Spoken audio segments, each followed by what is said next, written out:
Good day, family. First, I'd like to thank everybody for being here, and I hope all is well with you. Now, before we go any further into the video, I was thinking about a week or two ago while at a service call for a clogged up bathroom drain. And after I cleared the drain up, hair build up, toothpaste caps, and little skinny combs. But after I cleared the drain up and I was giving the invoice to the customer, I seen the customer's face and I knew it was about the price of the invoice. And I thought to myself, we could save so much money and time if only we just knew the basics of property maintenance and how to avoid it in the future and possibly fix the problem ourselves, not getting too in depth in the technical aspect of it. But that led me to think, why not create a short video discussing the importance of knowing the basic things that you can do when it comes to fixing something in your home, or just fire or safety hazard, whether it's plumbing, electrical, preventative maintenance. So I like to start with the most common problem we deal with in our homes, and that's plumbing problems. So first we'll talk about clogged drains. Now, as I was saying, with this bathroom sink, you'll have a lot of hair build up in your bathroom sink because we all comb or brush our hair over the sink while we look in the mirror. So that hair will build up. I've actually dropped a few toothpaste caps in my bathroom drain.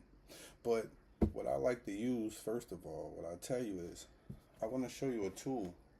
This is my little zip tool. And this little tool right here is very effective when it comes to pulling hair out of your bathroom drain or those toothpaste caps or annoying combs. So what I do first is, with dealing with any clog, especially in the bathroom sink, I'll go and I'll grab my zip tool right here. And I'll stick the zip tool about as far as I can get it. So it's probably about this deep in the drain. And then once I can't go no further, I'll keep pulling it up. And I'll do that about two or three times until I see if I caught anything. And if I didn't catch anything and that doesn't unclog the drain, what I would like to do next is I like to use the plunger to unclog the bathroom sink. So then I move on to my plunger. I'll grab a little cloth, and if you look inside your drain on the front wall, you'll see a couple of holes. Sometimes it's two holes, sometimes it's a nice oval shaped hole, but that's called your overflow drain.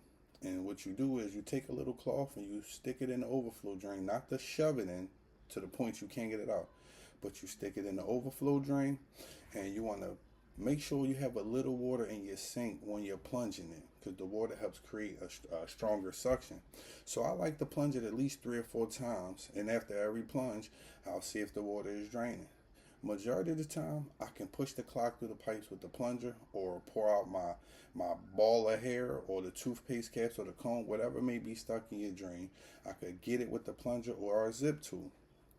If that doesn't work, then we'll move on to something that's a bit more technical, but not difficult. A sort of DIY project.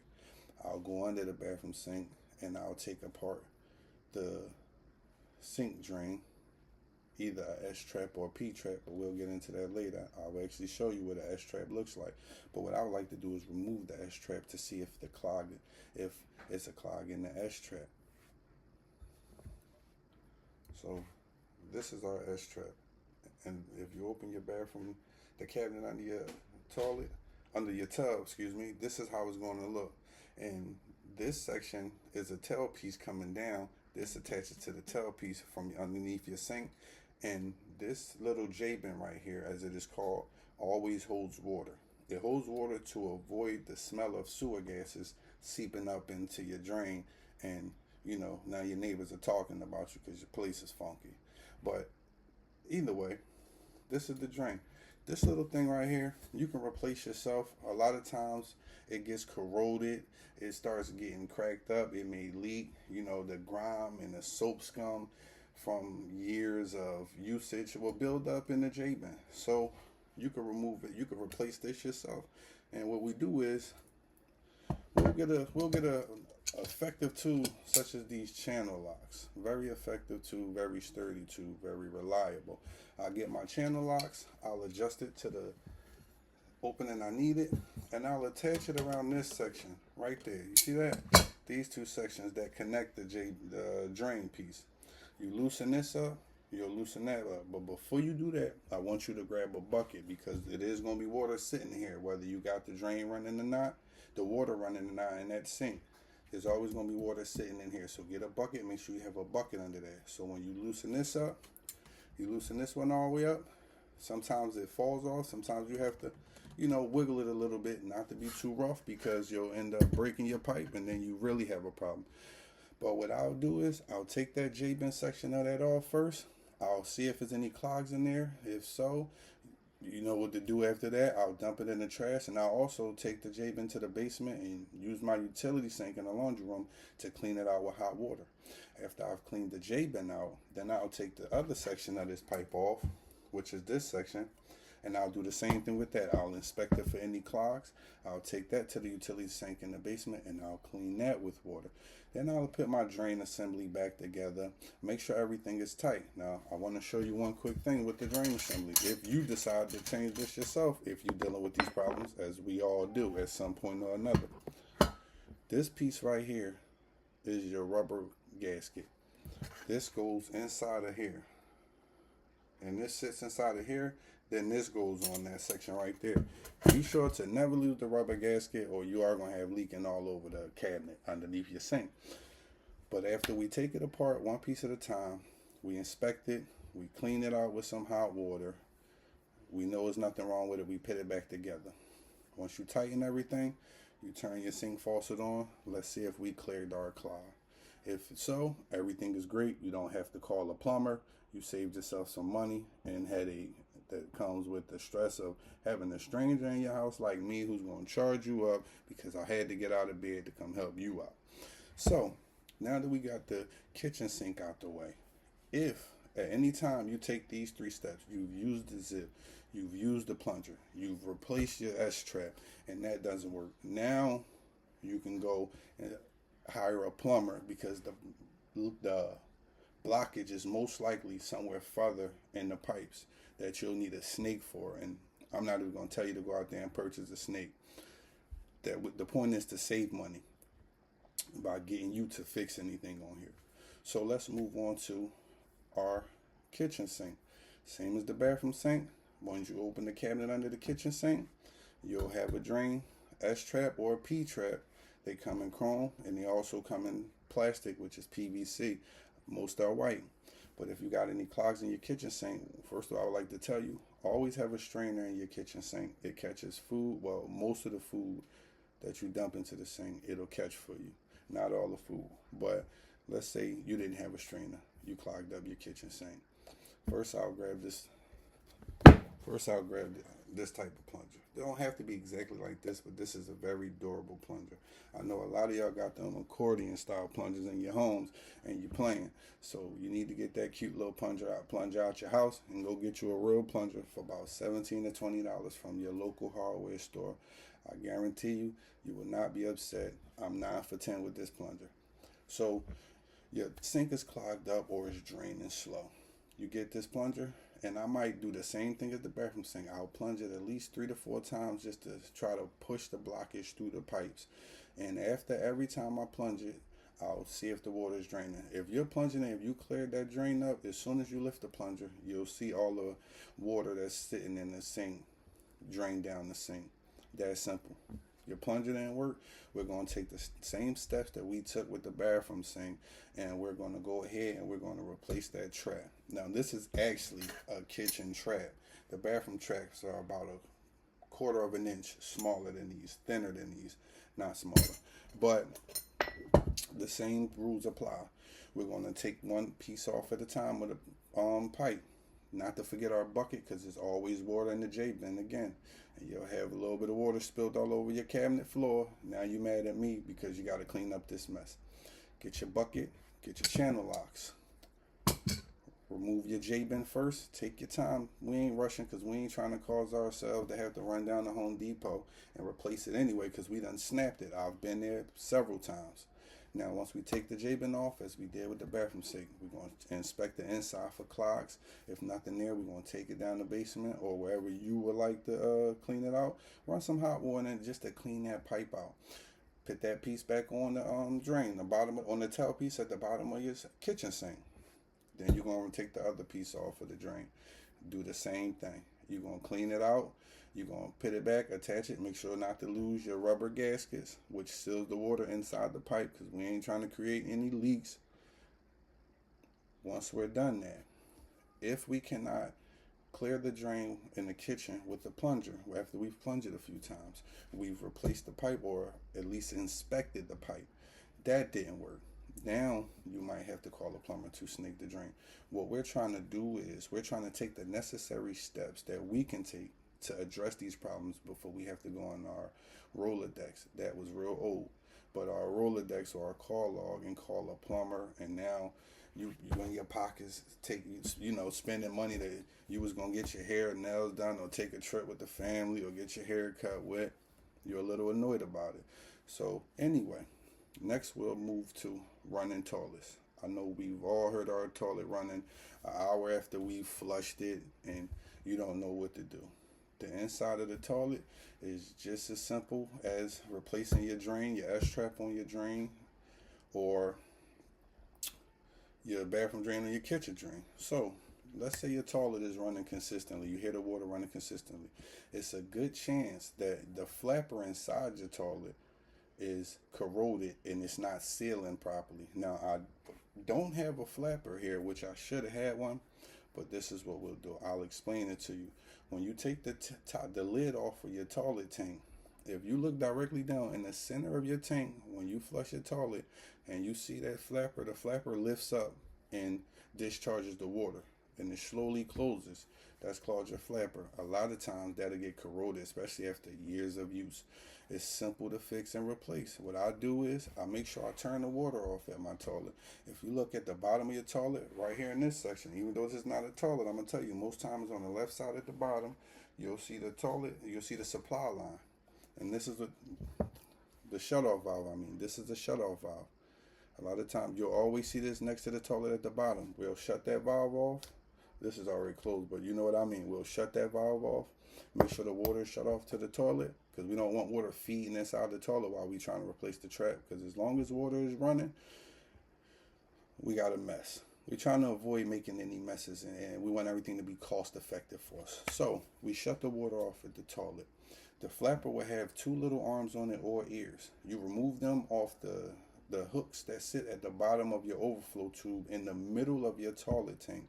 Once you remove the flapper off, they come in rubber and they come in plastic. The rubber ears will flip off one at a time. You take them off, and then the plastic flapper, it just clips on. You push it down on the hooks to clip it on. You push them up to take it off. It's a chain attached to the flapper. Disconnect the chain from the inside of your toilet handle. It's a rod, plastic and metal. They have different types, but it's a rod inside the toilet tank that attaches to the flapper chain. Remove that rod, take that down to the nearest hardware store, so you'll be sure to replace the flapper with the exact same one. Because if you get one that's too big or too small, it might not sit inside of the overflow, inside of the discharge tube the way it's supposed to. So you replaced your flapper. You went down to Home Depot or Lowe's. You got a new one. You put that on. No more running water. That might not be an issue. Your toilet tank might be filling up slower than you're used to it filling up. It might take an hour or two for your tank to fill up. Not that long, but you get what I'm saying. Sometimes the fill valve on our toilet, the fill valve is right next to the flapper. You'll see a fill valve. I'll show you the fill valve in a minute. But the point is, your toilet tank might be filling up slow after a flush. What do? I know it used to fill up faster than that. You can replace your fill valve. The fill valve is a simple fix. Again, shut the water off at your toilet. You have the water shut off. Now this is your fill valve. You go in the bathroom, pull up the toilet tank. You'll see one of these in there. This is standard. A lot of us out here have gotten fancy because we got a couple dollars, and you just got this new advanced fill valve. Most toilets have this standard fill valve. You can replace this fill valve yourself. You don't have to call a plumber who's going to charge you hundreds of dollars. You have the toilet already shut off at the shut-off valve. Now what you're going to do? Toilet tank not filling up as fast. Shut your water off. This is the fill valve. This little thing right here, this is attached to the fill valve to this. So basically, this is how it's going to look inside your toilet. This little piece right here is called a flex line. This supplies the water to the toilet. We'll have this, and this goes in the fill valve. It already comes attached, so it ain't going to come disassembled. I disassembled it for y'all. This is going to go in the fill valve. This is how your fill valve will come in the packet. Once you take the old, I'm going to tell you how to remove the old one. This little ring right here slides up, and then this, you're going to pull the fill valve off of the tube. Once we pull it off of the tube, I ain't had to get that strong.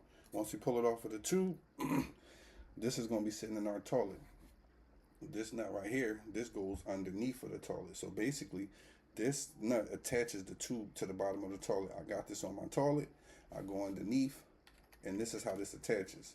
But before we do that, what we have to do is we have to remove our supply line with our channel locks. Don't worry, the water is off, so we're not worried about, anything pouring out. So underneath your toilet, if you go in your bathroom right now, pause this video, go in your bathroom, you'll see this. Well, this is going to be all the way out there, but this is going to be attached to the bottom of the valve. So we got this attached to the bottom of the valve. What we're going to do, we're going to grab them channel locks, set them around there. Always turn to the left. Righty tighty, lefty loosey. So you adjust this the way you need it, your channel locks. Put that around the supply line nut, and then we're going to twist to the left. Once you get it loose enough, you can just take it off with your hand. So you got this off of the bottom of the fill valve. Now, after you get that off, after you get your supply line off of the bottom of the fill valve, this is still going to be on the fill valve. This is holding the valve to the toilet.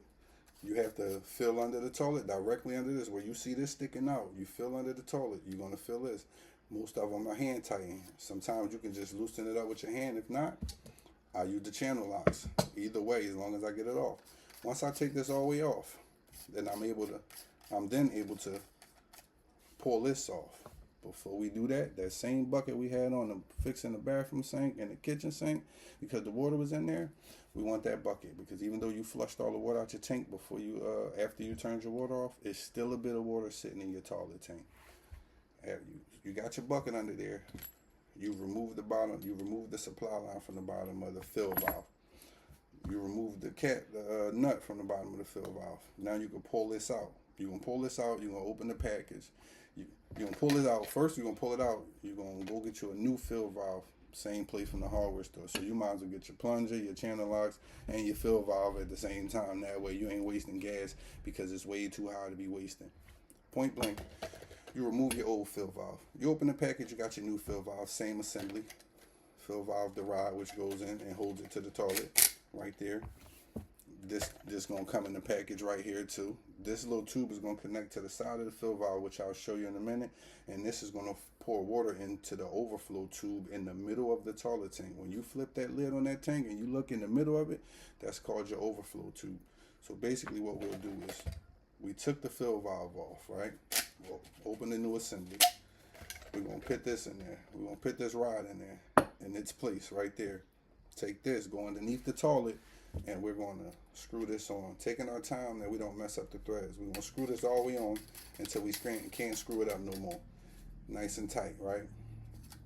Side note, don't take this rubber piece off of your fill valve rod, your fill valve stem. This rubber piece is supposed to be, this is what seals the water inside the toilet. Only this goes underneath the toilet to hold this whole assembly in place. So you tightened it up. You got it tight. Better.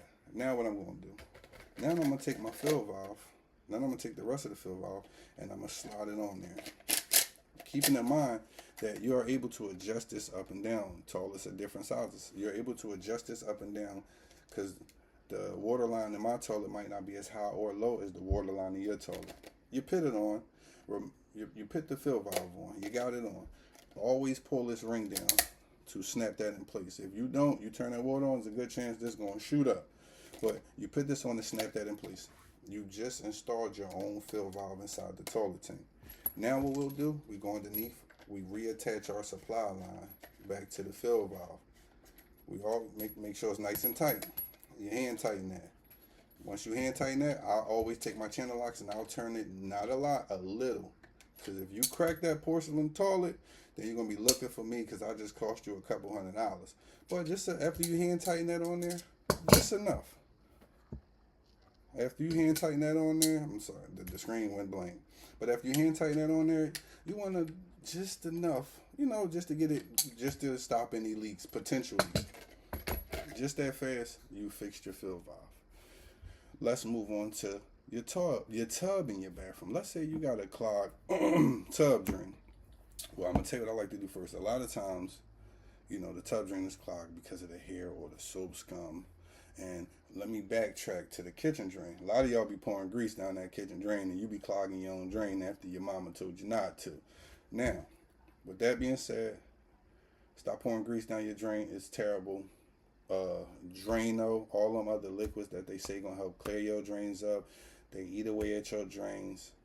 You ask any plumber, most plumbers I know don't trust that liquid stuff. There are some effective, but at the end of the day, we're not trying to ruin our drains, based off of a quick fix. So let's get back to what we were saying. Your tub drain is clogged, the water moving slow. A lot of clogs from your tub drain will come from hair buildup, soap scum, and as I said, the first thing I like to do is I grab my zip tool.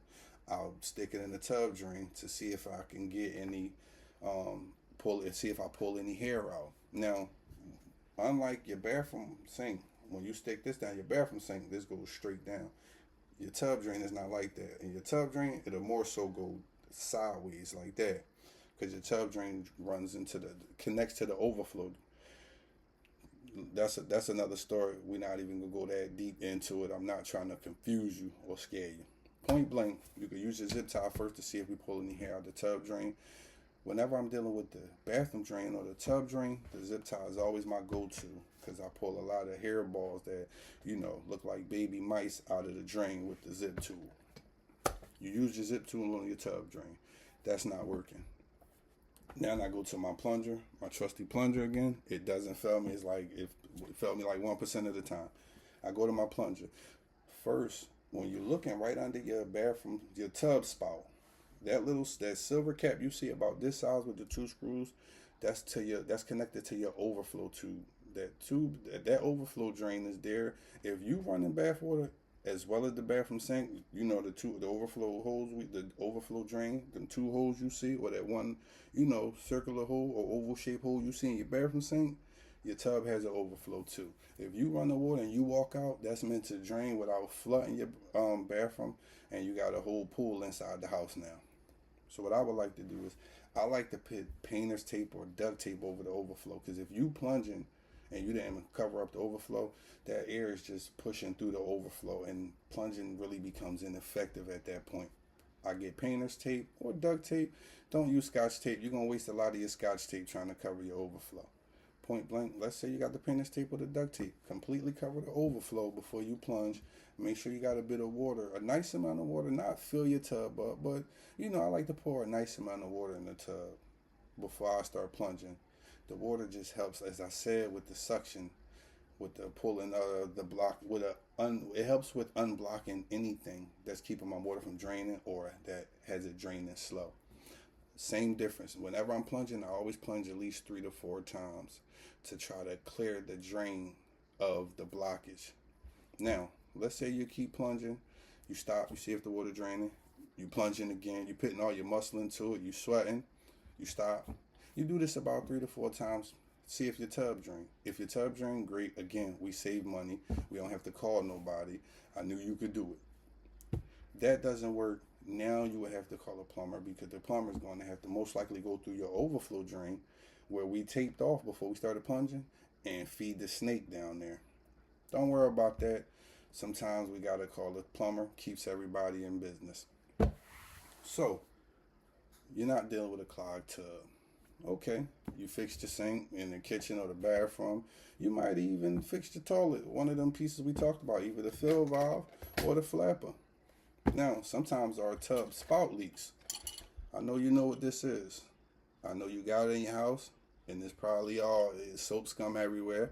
So, if this is leaking, or sometimes the diverter gets real jammed up, we got it stuck in the up position and we can't take a bath when we want to relax. You can replace these yourself. It's not that difficult. If you have a standard one, the standard one, you got a technical one, you know, sometimes we got the hot water and the cold water on the side of the spout. Some of y'all got the handle you pull down. Don't fix that yourself. You don't know what you're doing. And then it's time to hire a professional, unless you like me and you'll pull up and do it yourself on YouTube and get your hands dirty. Let's say you have the standard one as we have. I got one in my upstairs bathroom. I got a standard one. So you can replace this yourself. Some of them pull off. Now you might have to get a utility knife, because after I install this, I caulk around this, because this is sitting on my wall like that. And I caulk around it. Well, yeah, it's sitting on the wall, but I caulk around it just so no water seeps in it. Point blank, you get your utility knife, you score the caulk, clean the caulk off around it. Sometimes these just twist off. You're able to twist these off.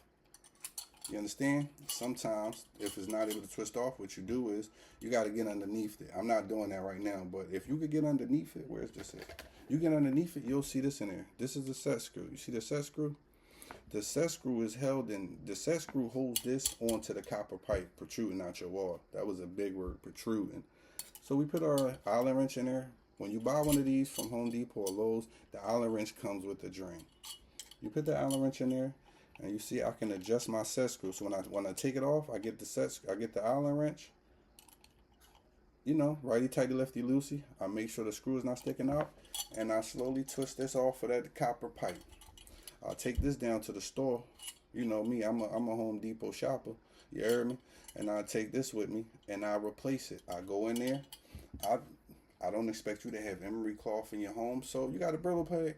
Clean the copper pipe off before you install your new spout, your new tub spout back on there. You clean the pipe off. You slide that back on there until it hits the wall. You take that Allen wrench, you tighten it back up. Give it a little pull once you tighten it up as much as you can. Give it a little pull to make sure it don't shoot off when you turn the water on in there, because I've been there too. You tighten that up. You don't have no caulk, cool. If you want to get fancy, you know, and like I said, get your hands deep. Go get yourself some caulk, you know, waterproof caulk for the bathroom. You know, they got bathroom, kitchen, tile, and you gonna caulk around there while it's on the wall section. You'll caulk around here and let that dry for a couple hours, just to make sure if the water leaking when you got your shower on, the water dripping, nothing's dripping back within the wall. Okay, so you've done that. Maybe that's not your issue. Let's move on to the next topic.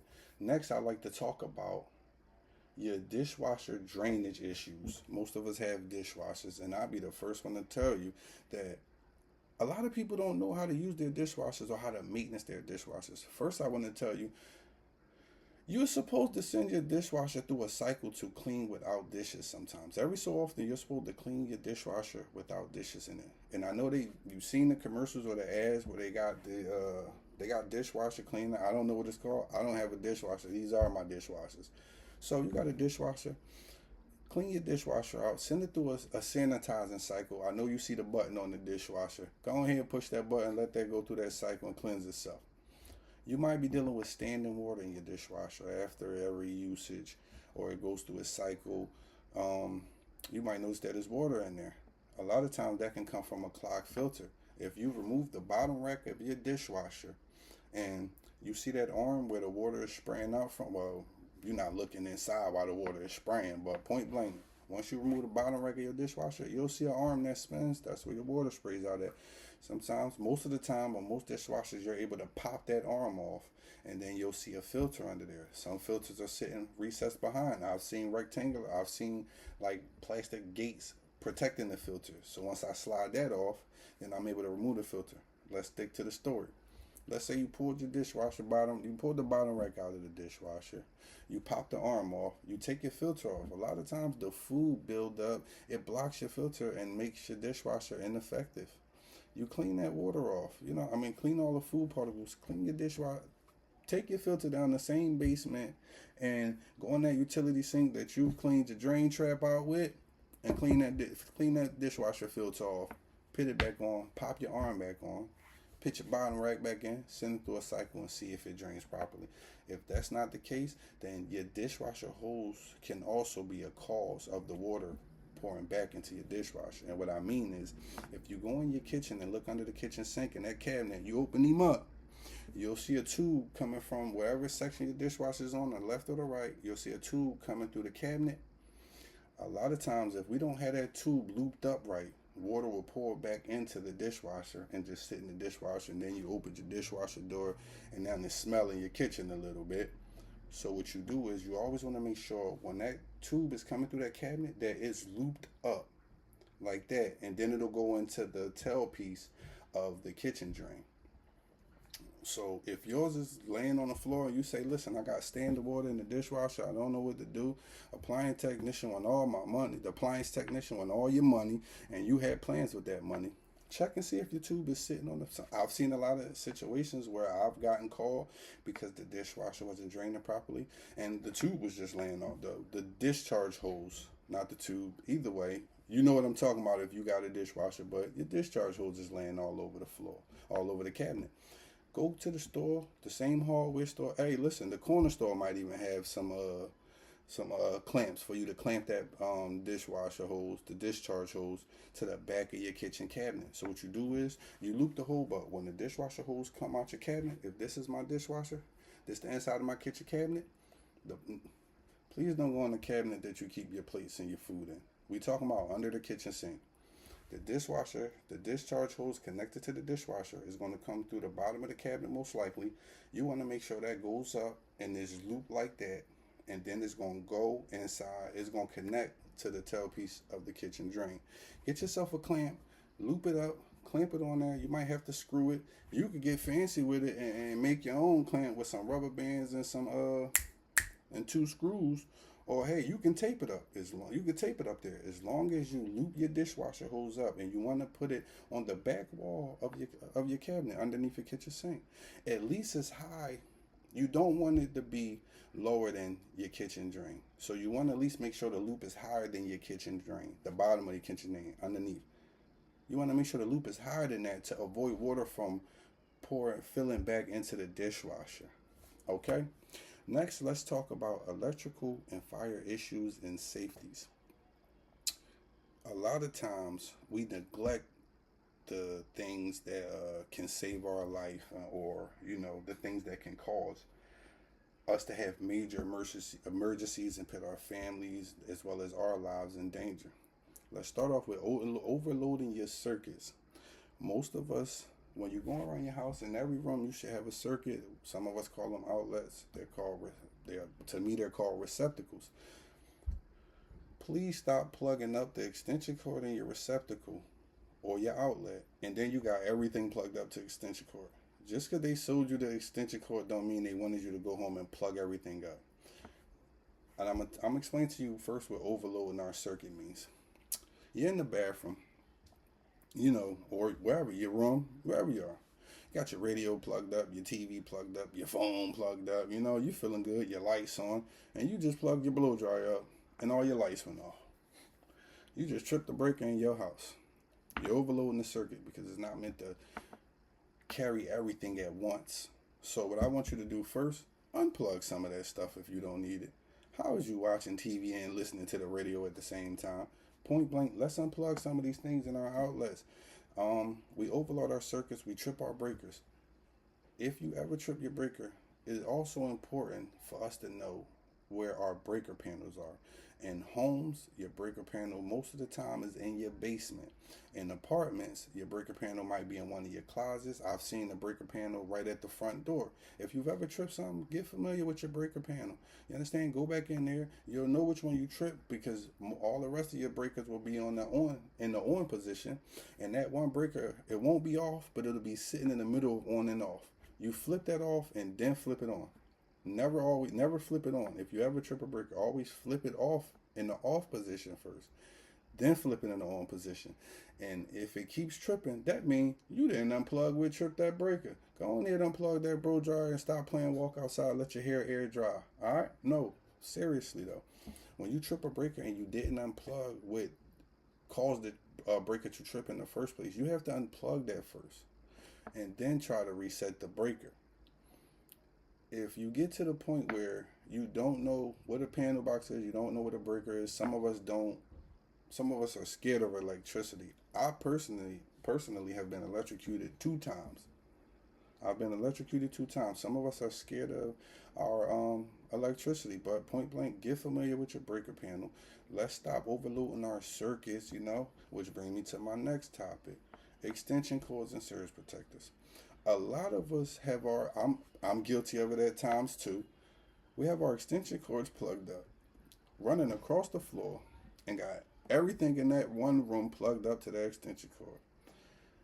Before you use the extension cord, I want to say always inspect your extension cords. I messed that up, but always inspect your extension cords for cuts or frayed wires, because if that spark, that can create a fire that none of us want. I need you and the little ones to stay safe at all times in the home. This is why learning the basic knowledge of property maintenance and care and preventative maintenance is very important. Whether you're a homeowner, you're a renter, just because you don't own a home don't mean you don't got to take care of that home. You understand? I haven't owned every place I stayed at, but I take care of it like it's mine, because I'm entrusted to take care of this property. Some of us get in that mindset, it ain't mine. I don't want you to feel like that, because while you and your family living there, it is yours, and I need you to be safe. So inspect your extension cords all the time before you use them. Make sure it's not cut anywhere. Make sure the wires are not poking out of the extension cord. If so, get rid of it. Go get you a new one, a reliable one. So your surge protectors. If you invite me in your home right now, I bet you it's a good chance that surge protector laying on that floor with the wires going every which way. Very unsafe. Another fire hazard. Just because they sold you the surge protector and you see 6 prongs there, where you see 6 sets of prongs where you could plug about 6 of your appliances in there, do not mean plug them all in at once. If you can avoid plugging everything in at once, unplug some of that stuff. You'll save yourself on the high electricity bill, because we all know the water department, the electric company, and the gas company, they want their money. They bought as hard as Uncle Sam. You gonna give them their money, or you ain't gonna have no electricity in your house. So let's stop giving them a reason to upcharge us. Let's check our extension cords. Let's check our surge protectors. Stop allowing your surge protectors to lay on the floor. When you flip your surge protector over, them 2 little holes, there's 2 little slots on the back of your surge protector. That's for you to attach it to something. I personally like to attach my surge protector. Like if I have it behind the TV, I'll screw 2 little screws in the wall at the bottom of the wall, or even in my baseboard, and I'll attach the surge protector to the baseboard. I don't like cords sitting on the floor, because I know people who've dealt with surge protectors that sparked and created fires. I also know that we live so fast day to day that we overlook these things. My neighbor a little while ago, son plugged up the tablet, left it on the floor. It overheated, sparked, and it burnt the place. They had to leave for a few months. It's a good thing that nobody was hurt, but the thing is, you still deal with that trauma and that huge repair cost that is associated with the neglect and not being informed about certain things.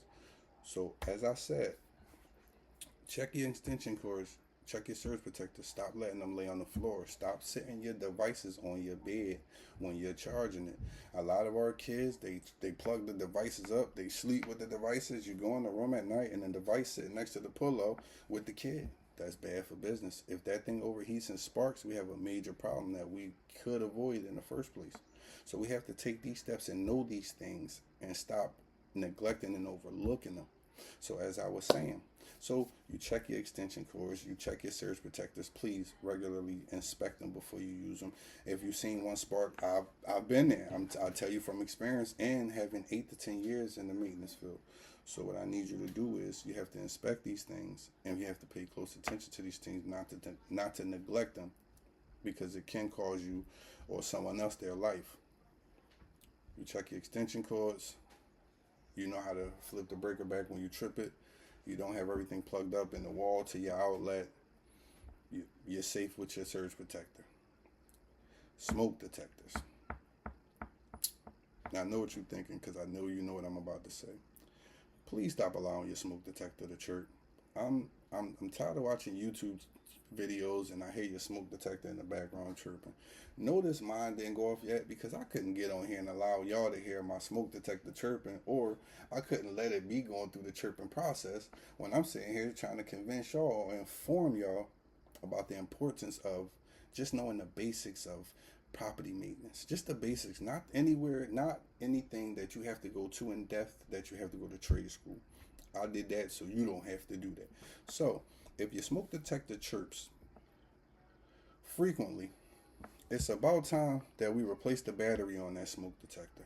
And if the screen, if listen, go check that smoke detector. See if you take a 9-volt battery. Sometimes they take double A batteries. Sometimes you have a lithium battery built in. If it's chirping, it's about time. Check the smoke detector. Check your batteries. Replace your batteries frequently. Please don't allow something traumatic to happen. And it could have been avoided by doing something as simple as replacing the batteries on your smoke detector. Also, once a week, check your smoke detector. The fire company tell us all the time, check your smoke detectors regularly. We ignore it. No, it's cool. It went off the other day when I was burning that food. Listen, once a week when you walking by and you just so happen to glance at that smoke detector, check the smoke detector. Don't wait until you cooking and you smoked up the house and heard it go off to say, oh, it's working. Once a week, check your smoke detectors. Push that test button on that smoke detector. Make sure it's working. You hear it chirping, replace your batteries. Please be safe. Another thing that creates fires is your dryer vent kits.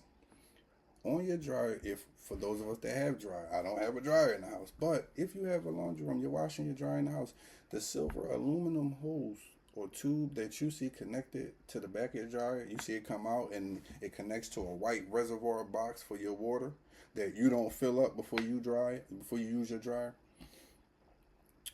If you don't fill it up before every use when you're using your dryer, the lint build up in there.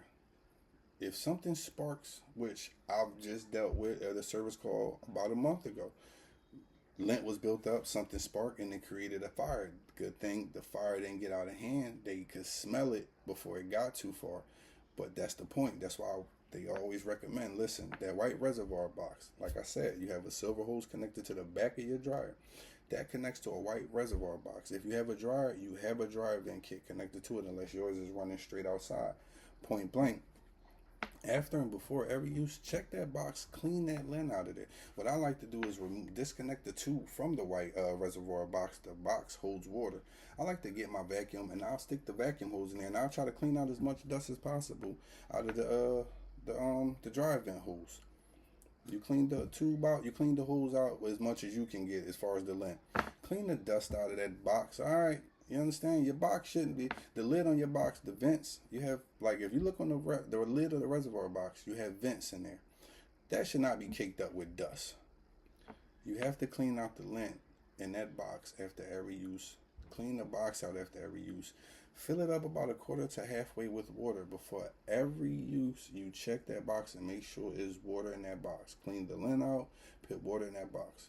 Y'all gonna create a fire out here because you don't clean that reservoir box out for your dryer vent kit. Alright? Okay, bet. Now let's move on to preventative maintenance. The summer is coming. It's getting very hot. We just had 3 hot days. We all got either window air conditioners or central air units.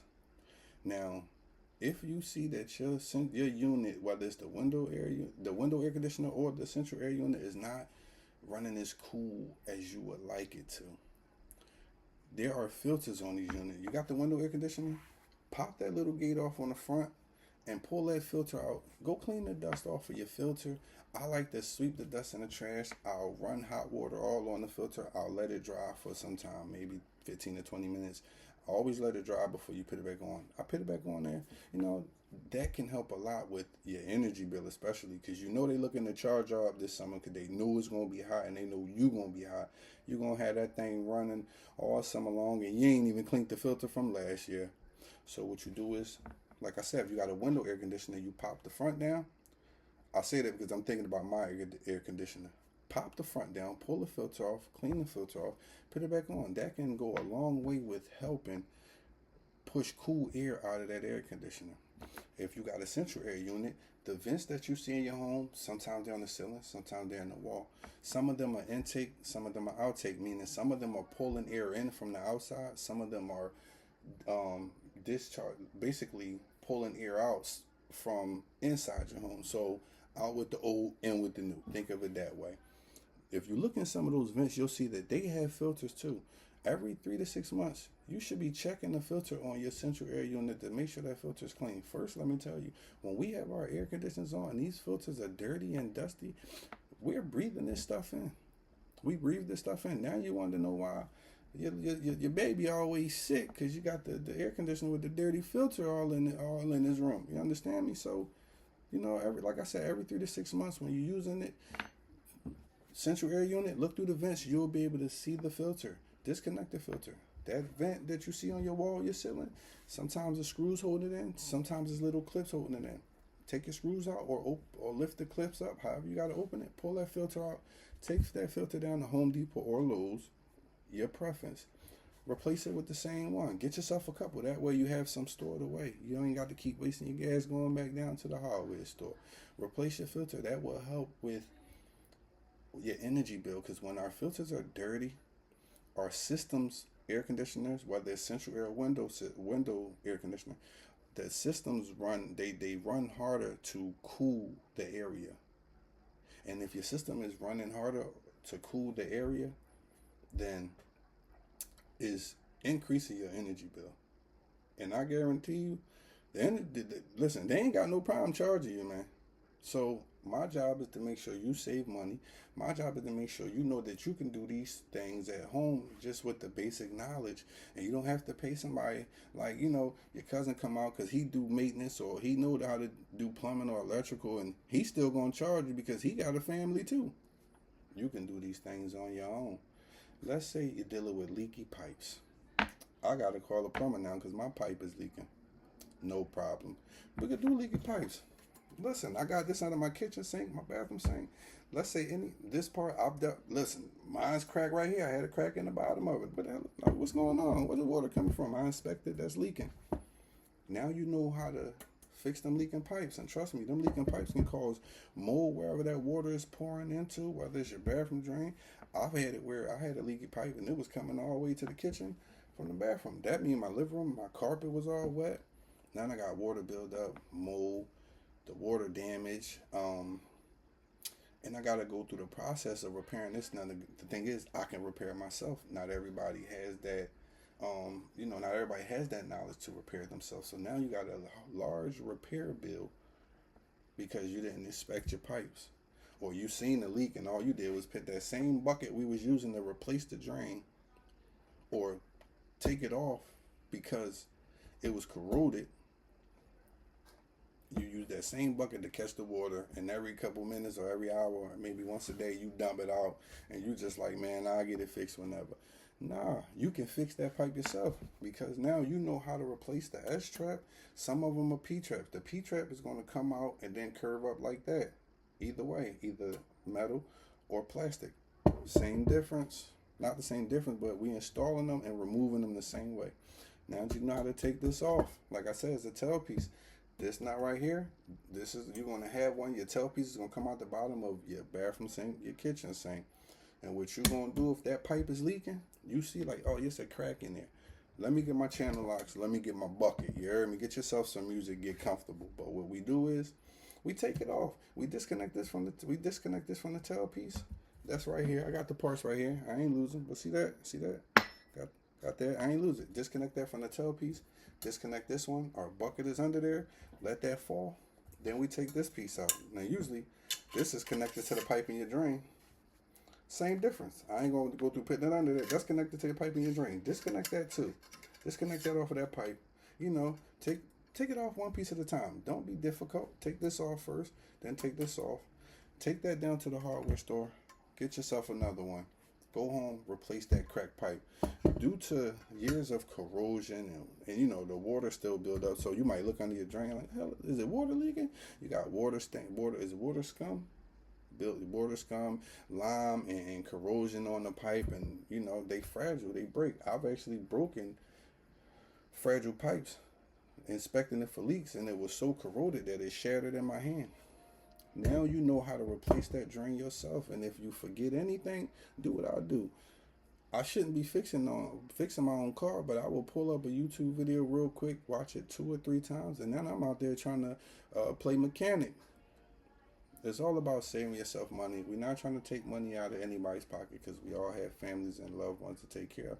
But it's about saving our money and doing what we can. And I promise you, when you replace that drain trap, or you unclog your own toilet, or you replace the spout on your bathroom tub, you replace your fill valve or your flapper, you'll feel better about it. Because not only did you save yourself money, you just learned something new.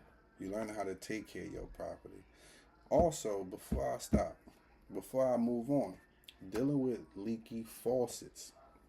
Now, when we dealing with leaky faucets, as long as that faucet and that water is dripping, the water company is charging you. And they are not going to call you to tell you, oh, yeah, man, your faucet leaking. We see because you got water, you're getting charged 24 hours. They're not going to tell you that. We also need to be comfortable and familiar with our shutoff valves in our kitchen, in our bathroom, and the shutoff valve for your whole house that comes into the basement. At the city's drains leads into your basement and supplies you. I'm gonna tell you how to find that. First, let's say we in the bathroom, we about to we was dealing with the clog anyway. I'm looking under the bathroom cabinet. What's all this stuff down there?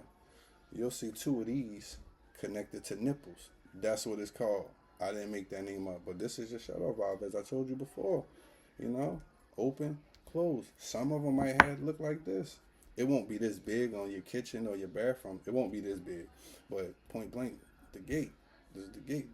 This is how it looks. Turn all the way to the left, righty tighty, lefty loosey. Left opens it up, which means the water is running. When I want to shut it off, I turn it all the way to the right.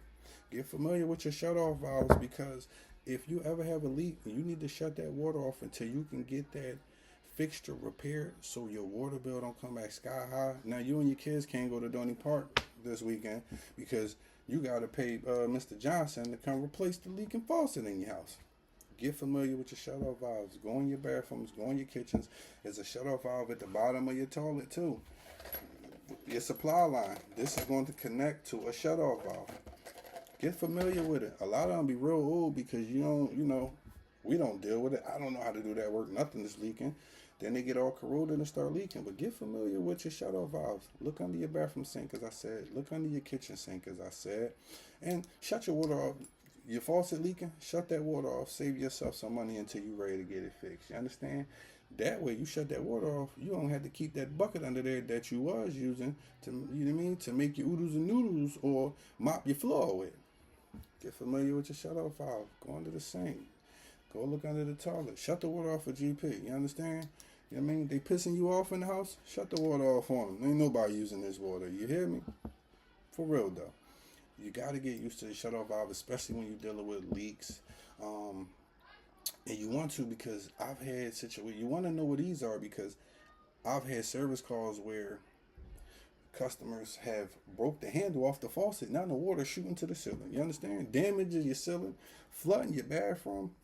And because they don't know what a shutoff valve is or where to look for the shutoff valves, they had to wait for I get up there or get to the resident to first shut your water off and help you clean up the water, but not help you pay for that large bill that I'm going to give you. So you need to know what these is. I hope that never happens to any of you. Things happen. If that's ever the case, leaky faucet, you broke the handle or whatever the case may be, look under your bathroom sink. You'll see two. One on each side. One is for your hot water. One is for your cold water. Under your bathroom sink, just as well as your kitchen sink. One for the hot water. One for the cold water.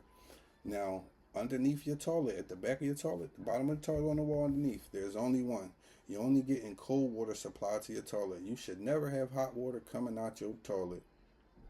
Always cold water. So you only got one shutoff valve at your toilet. Okay? Also, in a lot of older homes, that panel you see in the wall right outside the bathroom, right on the other side of the tub, that's the access panel. Your shutoff valves for your tub are there. You understand? You should know where the shutoff valves for your tub or your bathroom. Let's not even say your tub. Your whole bathroom. You want to shut the water off in your whole bathroom. Let's say your tub faucet is leaking. You got to replace the spout. You don't trust what I just said. You don't want to take it off without shutting the water off. You should know where your access panel in your bathroom is. As I know, in the home I grew up in, the access panel was on the outside wall in the hallway. Right on the other side of the tub. You pop that bad boy off, and you'll see pipes running parallel, running horizontal to the back of the tub or the front of the tub. Those are your shutoff valves. Get familiar with your hot water shutoff valve, your cold water shutoff valve. Wherever you got hot and cold water running, there will always be two shutoff valves. You understand? With that being said, I appreciate everybody for listening to me. What we discuss here is not me making fun of you because you don't know the basics of property maintenance, but what I'm doing is I'm trying to inform you and let you know that a lot of the stuff you can fix yourself if you're just willing to do it. You can save yourself money. You and your significant other or your kids can bond while fixing it. You understand? You can run this video back. You can pull up another YouTube video and go fix that leaking faucet, or go fix that crack pipe that's leaking all under the sink, or the part on your toilet. You can fix that. You fix it yourself. Save yourself money. You'll feel good about it. It's called preventative maintenance. Start inspecting these things from your drains. Turn the water on. I ain't saying leave it on, because the water company gonna get you. Turn the water on. Make sure your drains are clog free. You understand? Excuse me. Look under the cabinets. Make sure no pipes are leaking. Make sure they're not corroded. You understand? Inspect your Inspect your extension cord and your surge protectors. Check that smoke detector and stop playing. Make sure your batteries are new, or make sure you're testing it. If it ain't working, go get yourself one of the 8 to 10 year smoke detectors with the lithium batteries built in. Hook it back up. The fire department gonna thank you for that, cause I'm sure they don't want to be pulling nobody out of a burning building because of we neglected the things that we should take care of, because life is beating us up. Prices are going up. Gas is about $20 a gallon. I'm lying. It's only about $5, but that's not the point. The point is we have to do regular inspections in our home and not wait for any emergencies to present themselves. And now you're dealing with large repair costs, high water or electric or gas bills, or you're waiting for the plumber or the electrician or any professional to come fix it. Certain things you can address yourself before you have to call a professional. Because if you call me and I had to get out of bed, don't be surprised when you see that bill on that invoice. I'm hitting your pockets. With that being said, family, preventative maintenance, inspect your homes, your plumbing, electrical, take care of yourselves and your family. Peace and love.